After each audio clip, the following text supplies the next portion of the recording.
Pour cette première méthode, on va montrer qu'une fonction est dérivable en un point. Pour ceci, il faut appliquer la définition fondamentale qui est une fonction est dérivable en un point donné, ici un point d'abscisse 2, elle sera dérivable en ce point si son taux d'accroissement admet une limite finie unique.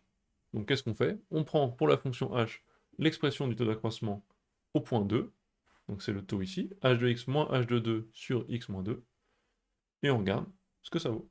Donc ça fait moins 7 divisé par 3 moins x, pour h de x, moins 7 divisé par 3 moins 2. 3 moins 2 ça fait 1, donc ça va simplifier assez vite. Le tout divisé par x moins 2, donc deux choses ici. Tout d'abord je vais mettre le moins 7 devant, je vais pouvoir le factoriser. Puis ensuite, comme j'ai des fractions au numérateur, je vais les mettre au même dénominateur pour avoir une unique fraction au final. Première étape, je mets moins 7 en facteur. Donc il reste 1 sur 3 moins x, moins, quand j'enlève le moins 7 ici, il reste moins 7 sur 1, donc il reste 1.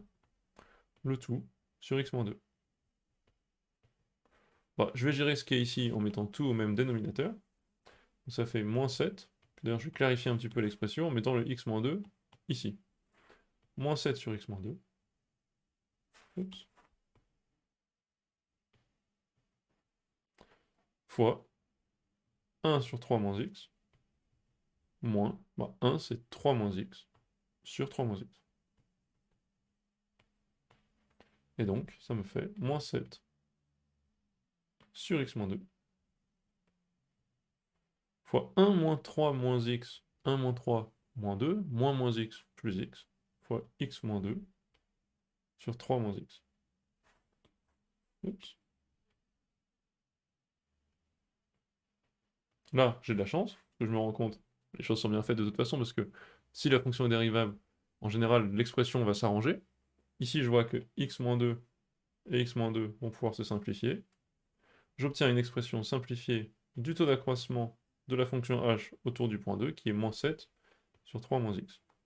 Maintenant, si on me demande limite de ce taux d'accroissement, h de x moins h de 2 sur x moins 2, quand x tend vers 2, c'est égal à la limite, quand x tend vers 2, de l'expression simplifiée qu'on vient de trouver, qui est moins 7 sur 3 moins x. Dans ce cas, c'est très simple, il suffit de remplacer x par 2, et je trouve moins 7. Très facilement. Donc qu'est-ce que je peux dire? Par définition, j'ai montré que le taux d'accroissement de la fonction h admettait une limite finie qui était unique, quand x s'approchait de 2. Donc, h dérivable en 2, en x égale 2, et on a h' de 2 égale la limite du taux d'accroissement, qui est égal à moins 7.